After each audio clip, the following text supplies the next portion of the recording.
புத்தகம் புரட்டினார் பக்கம் எங்கும் உன்முகம் பூமியில் வாழ்ந்ததாய் இல்லை ஞாபகம்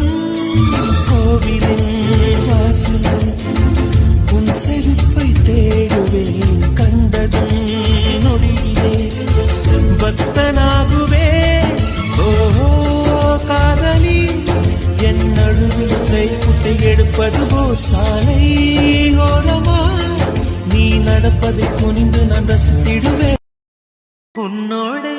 உலகம் சுற்ற கப்பல் வாங்கட்டுமா உன் பேரில் உயிரை உனக்கு உயிலும் எழுதட்டுமா நான் பறவையாகும் போது உன் விழிகள் அங்கு சிறகு நான் மீன்கள் ஆகும் போது உன் விழிகள் கங்கையாறு பூக்களுக்கு நீ வாசமடி